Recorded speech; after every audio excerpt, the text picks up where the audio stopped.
Welcome, Fumblers. We're sweet and sour. Take 4. Why is it kicking off? I just made a 15-minute conversation with you, or so I thought. I guess it was just a conversation with me. So, I'm going to try to keep my eye on the road as well as to see whether the green record light continues to play. So,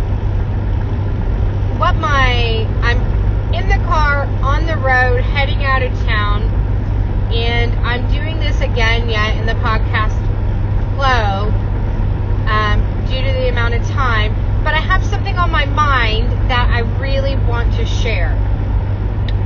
What that is the thought of what matters to you in your life, okay?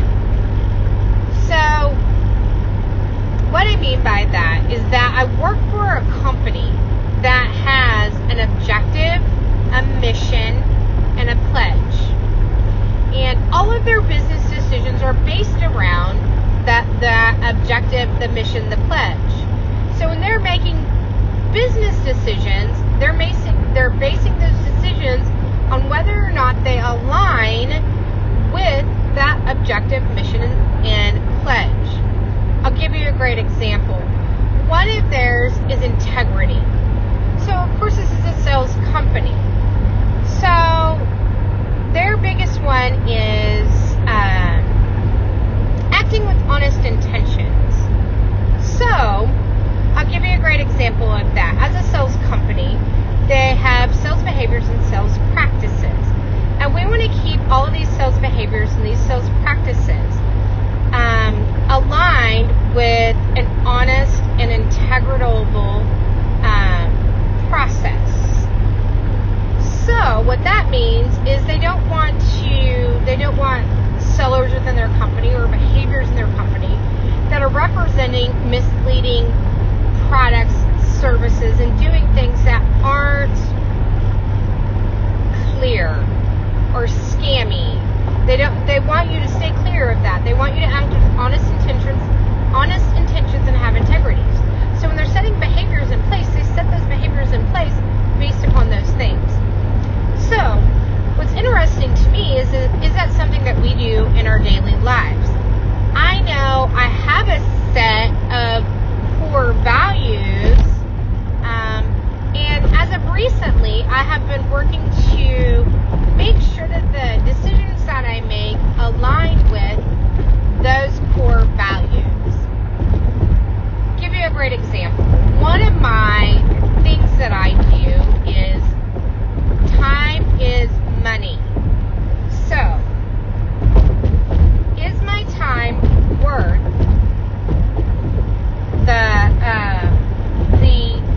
the amount of money that I'm getting? So, for example, or not getting. So, I'll give you a great example. So, let's say I have a utility bill, and that bill is $10 higher than what it was supposed to be. I know that if I call the utility company, it's going to take me hours to resolve this $10 issue. I can get in my car, I can drive down, I can make a phone call, but it's not going to be quick. So, for me, my time is not worth the $10. So I would, in this situation, elect to not stress it, not handle it, because my time is valuable. If I don't have, it's going to cost me more of my time than that $10 is worth. So congratulations, utility company, you just got my $10. Now, I'll give you another great example. So one of the other things that I've recently been doing is, for me, friends and family are super important. And I think that I have kind of strayed from that core value.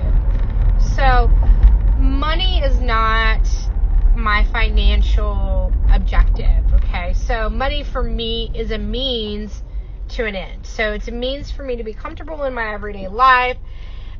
For a lot of people, it's to have a big house or to be able to take trips and things like that. Mine is simpler than that. My work gives me the ability and the time to have sick day. I can take a sick day or a PTO day or a personal day and go see a friend. Be there for my friend that's in need. I have set that up in my life to be able to prioritize my friend and family. Events in my kids' life, like school parties and plays and extracurricular activities, things like that I don't miss the big moments in that child's life. Because he, being one of my number one priorities, he is my objective. And being able to be there for them. Same with my friend. They're my objective. Is to have as many moments with them as I possibly can. So, I try to function that way. If I am able to do something like take a PTO day to go be with a friend in need, then I will. If I need to work to make sure that I'm more financially comfortable or that my child has the things that they need, and I mean need, not want. They need my time more than they need a new phone or a PlayStation or whatever. They need my time. And as a working mom, I see that every day with my child. He will almost always sacrifice something else to spend that time with me. Sometimes it's even sitting in the room while he's doing something else. It's very strange. My mom taught me that when I was younger. When he was younger, is sometimes just being in the same house makes a difference, whether you're doing something with them or not. So in my life, now I do not have a written plan, objective, or pledge, but I do have some key values that I try to do the things that matter the most to me. So today, my friend is in desperate need of a hand to hold. I don't always just drop everything to go. It's an hour away. But today, I felt the need to go do that. And because she is my priority. She is amongst one of those priorities. And it's not hurting me financially to do so. I have stayed in the same position at my job for about 12 years. The reason I have done that is that time with my friends and family are more important to me than having a house that is 3,000 square feet or having the nicest car in the parking lot. These things, friends and family, are my priority. I am comfortable financially where I'm at. I don't need 6 figures. I need that time with my friends and family. I need to make the memories with them that I can while I can. Life is short, people. You never really know the things that are going to get you, and you don't know the day or the hour. So set a list of priorities. Have an objective, a mission, and some core values so that you know what you need to do when you're faced with making some hard decisions in life. My decision today wasn't hard for me. I already knew what I was going to do before it even happened. I know 90% of the time whether or not that aligns with what my goals and objectives are in life. And I said this out a while ago, and I'm sure that it's easy to get off track. It's very easy to get off track on these core values and objectives. I have been off track. I have become aware in the last month that I'm not staying on track with my core values. That doesn't mean I'm out going to a movie every night and skipping work, but when they really need me, I'm there for them, whether they ask me or not. So my values, 100%, I try to align them, and it's very easy to get off track. I can be a workaholic. I have people in my life that give me checks and balances. I'm an excess person.